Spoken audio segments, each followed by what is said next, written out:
ऐसे आम लोग हैं जो कि अपने खुद के घर का सपना पूरा करना चाहते हैं, लेकिन एक तो प्रॉपर्टी के दाम और ऊपर से उस घर को बनाने का खर्चा, ये पैसा इतना ज्यादा होता है कि उसका सपना सपना ही रह जाता है। लेकिन पर अब शायद अंडर प्रिविलेज लोगों के अपने घर का सपना पूरा हो सकता है, क्योंकि तेलंगाना की 23 साल की सिविल इंजीनियर पेराला मनासा ने इसका एक सोल्यूशन निकाला है। उन्होंने सीवरेज पाइप्स को यूज करते हुए अफोर्डेबल और ब्यूटीफुल घर बनाए हैं, जिसकी कीमत मात्र 3.5 लाख रुपए से 5.5 लाख रुपए के बीच में है, जिसे मात्र 15 दिनों में तैयार किया जा सकता है। सबसे मजे की बात यह है कि आप अपने घर को कहीं भी मूव कर सकते। योगा क्या सिर्फ भारत में ही पॉपुलर है?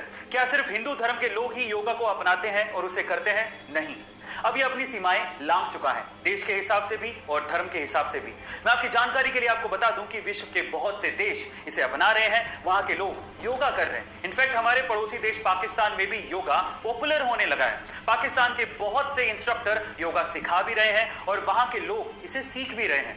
वहां के बहुत से पार्कों में आपको सुबह सुबह लोग योगा करते दिख जाएंगे। गाइस, कराची और लाहौर के लोग भी ये समझने लगे हैं कि अगर हमें कोरोना जैसी महामारी से बचना है और अपने आप को तंदुरुस्त रखना है तो योगा बहुत जरूरी है। इसे कभी किसी देश या धर्म से जोड़कर नहीं देखा जाना चाहिए।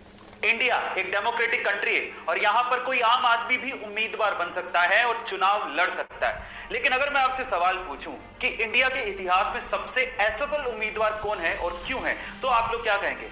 चलिए मैं इसका जवाब देता हूं। इंडिया के इतिहास में सबसे असफल उम्मीदवार तमिलनाडु के डॉक्टर के पद्मराजन हैं, जिन्होंने अब तक लगभग 199 चुनाव लड़े हैं, जिसमें स्थानीय चुनाव से लेके लोकसभा चुनाव तक शामिल हैं, लेकिन वो सभी चुनाव हारे हैं। इनफैक्ट एक बार तो वो राष्ट्रपति चुनाव भी लड़े थे, लेकिन उसमें भी वो हार गए थे। इसलिए उन्हें इंडिया का सबसे असफल उम्मीदवार कहा जाता है। गाइस, आपको ये फैक्ट जान के कैसा लगा कमेंट सेक्शन में जरूर लिखिएगा और ऐसे अमेजिंग वीडियोस के लिए शेयर, सब्सक्राइब एंड लाइक। मिलते हैं।